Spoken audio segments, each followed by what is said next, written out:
আসসালামু আলাইকুম। আজকের ভিডিওর টপিকটা হচ্ছে how to increase fibre gig impression and clicks. বিশেষ করে যারা আমরা নতুন ফাইবারে গিগ পাবলিশ করেছি তাদের জন্য খুবই ইম্পর্টেন্ট ভিডিওটা।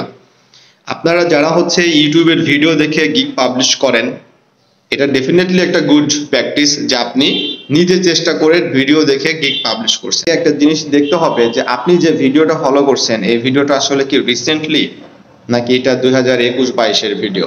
যদি এই ধরনের ভিডিও হয়, পুরাতন ভিডিও, আমি রিকোয়েস্ট করব আপনি চেষ্টা করেন রিসেন্টলি এমন কোনো ভিডিও কোনো চ্যানেলে পাবলিশ করছে কিনা যেখানে হচ্ছে আপনাকে কমপ্লিটলি দেখাচ্ছে কিভাবে একটা গিগ পাবলিশ করবেন। এটা এখন বিষয়টা হচ্ছে যে আসুন গিগ পাবলিশের পূর্বে আমাদের কোনো কাজ থাকে কিনা, মানে একটা গিগ আমরা যে পাবলিশ করি এটা পূর্বে কাজ থাকে কিনা। ডেফিনেটলি কাজ থাকে, আমাদের কাজ থাকে এবং আমাদের সেই কাজগুলো সুন্দরভাবে কাজটা করতে হয়। এখন আমি এই পার্টটা দুইটা ভাবে আলোচনা করব, একটা হচ্ছে আমাদের বিফোর আর একটা হচ্ছে আফটার।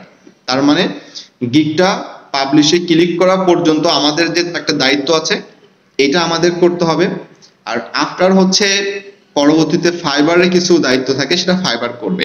ঠিক আছে, তার মানে বিফোরের পার্টটা আমি আলোচনা করি, মানে আমাদের কাজটা কি, আমরা সেলার, আমাদের কাজটা কি, মানে কিভাবে আমরা কাজগুলো করব। নাম্বার ওয়ান হচ্ছে এখানে কিছু কিছু কারণের কথা আমি উল্লেখ করব, যে কারণে হচ্ছে আমাদের গিগে ক্লিক ইমপ্রেশন এই বিষয়গুলো আসলে খুব ভালো হচ্ছে না, এবং এটা বাড়ানোর টেকনিকগুলো আমি আপনার সাথে আলোচনা করব। ওকে, তো ভিডিওটা মানে সুন্দরভাবে মন দিয়ে শুনবেন এবং বোঝার চেষ্টা করবেন। ফার্স্ট কন্ডিশন হচ্ছে একটা কিওয়ার্ড নির্বাচন করা, মানে একটা ভালো একটা কিওয়ার্ড নির্বাচন করতে হবে, মানে আপনার যে কাজ সেই কাজের উপরে। কারণটা আপনি যে কোনো কিওয়ার্ড দিয়ে আপনি একটা গিগ পাবলিশ করলেন আর আপনার মানে র্যাঙ্ক করে যাবে, তারপরে আপনি দ্রুত কাজ পাবেন, বিষয়টা কিন্তু এমন কাজ করবে না। কারণটা হচ্ছে প্রত্যেকটা কিওয়ার্ডের উপরে প্রচুর পরিমাণে কম্পিটিশন আছে, আপনি যে ইন্ডাস্ট্রি যে প্ল্যাটফর্মে কাজ করেন না কেন। সো এখন বিষয়টা হচ্ছে তাহলে এই কিওয়ার্ডটা কিভাবে নির্বাচন করব, এ নিয়ে অলরেডি আমাদের মানে একদম পেইড কোর্সের ভিডিওগুলো পাবলিশ করে দিয়েছি, সো আপনারা সেখানে দেখতে পারেন যে কিভাবে নির্বাচন করতে হয়। তারপর হচ্ছে আমাদের যখন নির্বাচন করা হয়ে যাবে, টাইটেল নির্বাচন করতে হবে, তারপর ডেসক্রিপশন লিখতে হবে এবং ট্যাক্স ফাইন্ড আউট করতে হবে। এই তিনটা কাজ আমাদেরকে খুব সুন্দরভাবে আমাদেরকে করতে হবে। ওকে, এবং আপনার প্রোফাইলটা ডেফিনেটলি আপনি যে ইন্ডাস্ট্রিতে কাজ করবেন ওইটা রিলেটেড হচ্ছে সুন্দরভাবে আপনি অর্গানাইজ ভাবে প্রোফাইলটা করবেন। আমাদের যে বিষয়টা আসছে সেটা হচ্ছে আমাদের গিগের ভিডিও এবং অথবা ইমেজ। একটা বিষয় হচ্ছে আমরা যারা আসলে ভিডিও ইমেজ করে থাকি নর্মালি হচ্ছে আমরা প্রফেশনাল ভিডিও এডিটর না, আবার কেউ গ্রাফিক্স ডিজাইনার না। আমরা যতটুকু আমাদের স্কিল আছে আমরা আমাদের সাধ্যমতো চেষ্টা করি, অনেকেই আছে আমরা চেষ্টা করি না, কোনো রকম একটা কিছু করে মানে গোজামিল করে আমরা দিয়ে দিচ্ছি।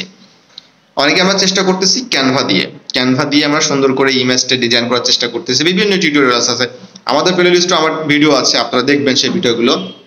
তারপর হচ্ছে ভিডিও দেওয়ার চেষ্টা করতেছি।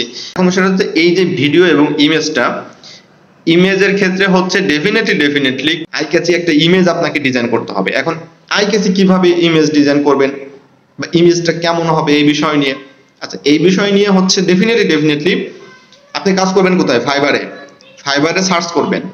আপনার যে কাজ সেই কাজ রিলেটেড সার্চ করে দেখবেন যে কারা আসলে কাজ পাচ্ছে ভালো এবং তাদের ইমেজটা কেমন, নতুনদের মধ্যে তাদের গিগের ইমেজটা স্টাইলটা কেমন, তারা কেমন ব্যবহার করছে, ইমেজ ব্যবহার করছে কেমন, তারপর টাইটেল কেমন ব্যবহার করছে, বুলেট পয়েন্ট ব্যবহার করছে কেমন, কি বিষয়গুলো ইমেজের মধ্যে রাখছে, এই বিষয়গুলো নিয়ে আপনারা দেখে অ্যানালাইসিস করে সুন্দর একটা ইমেজ তৈরি করবেন। সাইটের মতো যে একটা পরে একটা আসবে ওই ধরনের যে ভিডিওগুলো, এই বিষয়গুলো খুব বেশি এখন চলে না। আর এটা যদি করতে চান তাহলে এর মানে স্ট্যান্ডার্ড লেভেলেরটা আপনাকে করতে হবে।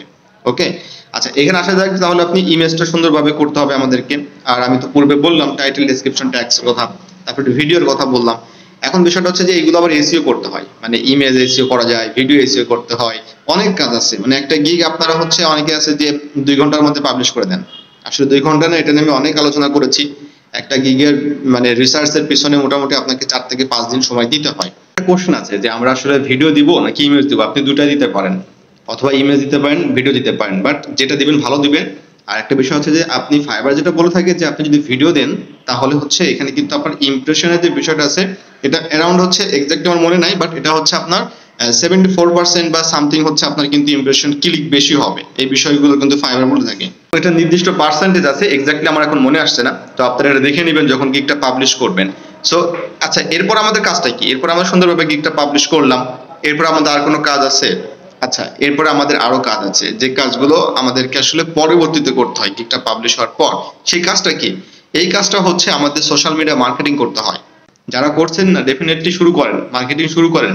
কিভাবে করবেন আমাদের ভিডিও আছে, শুরু করেন দেখা, প্র্যাকটিস করেন। প্রত্যেকটা সোশ্যাল মিডিয়ার জন্য আপনি মার্কেটিং শুরু করে দেন। কিভাবে কি করবেন? মার্কেটিং মানে ডাজন্ট মিন দ্যাট আপনি লিঙ্কটা কপি করলেন আর হচ্ছে আপনি পেস্ট করে দিলেন আর হ্যাশট্যাগ দিলেন আর এটাতে আপনার হয়ে যাবে কাজ। এটা কখনোই হবে না। সো এই বিষয়গুলো নিয়ে প্রফেশনালি মার্কেটিংটা শিখতে হবে আপনাকে। আচ্ছা, এই হচ্ছে আমাদের বিফোরের কাজ, মানে হচ্ছে এই কাজগুলো আমাদেরকে করতে হয়। এরপরে হচ্ছে let it go to fibre. এটা ফাইবারের উপর ছেড়ে দেন, ফাইবারের উপর ছেড়ে দেন অ্যান্ড আপনি প্রার্থনা করতে থাকেন যে আপনার এটা যেন খুব ভালো একটা পজিশনে যায়, আপনি খুব দ্রুত কাজ পান এই বিষয়গুলো নিয়ে। আর এটা ফাইবারই এখন নির্ধারণ করবে যে আপনার গিগটা তারা আসলে কিভাবে শো করবে বায়ারদের কাছে। হ্যাঁ, যদি আপনার এটা খুব স্ট্যান্ডার্ড একটা গিগ হয়, প্রোফাইল হয়, ডেফিনেটলি আপনার ক্লিক ইমপ্রেশন এগুলো কিন্তু অলওয়েজ কিন্তু থাকবে। এবং নন স্টপ আপনাকে মার্কেটিং করে যেতে হবে, এটা স্টপ করলে হবে না, এটা মার্কেটিং করে যেতে হবে। এরপরেও যদি আপনার কাছে মনে হয় যে কোনোভাবে ক্লিক ইমপ্রেশন আসছে না, তাহলে আমার মনে হয় যে মানে you should go to fibre support. Fibre সাপোর্টে যেতে হবে। যদি তাদের থেকে কোনো পরামর্শ বা সাজেশন আসে, তারা আসলে কখনো হাতে ধরে কিন্তু এটা করে দিবে না। ইভেন আমিও পারবো না করতে। রিয়েল প্রজেক্টে আপনারা এটা ইমপ্লিমেন্ট করবেন, দ্যাটস মিন আপনি যদি একজন ফাইবার নতুন সেলার হয়ে থাকেন, তাহলে ডেফিনেটলি এই বিষয়গুলো একটু মাথায় রাখবেন। অ্যান্ড আপনার যারা মেন্টর আছে, যারা গাইডলাইন দিচ্ছে আপনাকে, তাদেরকে আপনি এই বিষয়গুলো কোশ্চেন করতে পারবেন। ওকে, তো ভিডিওটি যদি ভালো লেগে থাকে ডেফিনেটলি আমাদের চ্যানেলটি সাবস্ক্রাইব করবেন এবং ফেসবুক পেজটি ফলো করবেন। রিলেটেড কোনো কোশ্চেন থাকলে ডেফিনেটলি আপনি কমেন্ট লিখতে পারেন এবং আমাদের ফেসবুক পেজে ইনবক্স করতে পারেন। দেখা হচ্ছে অন্য একটা টিউটোরিয়ালে। ভালো থাকবেন সবাই, আল্লাহ হাফেজ।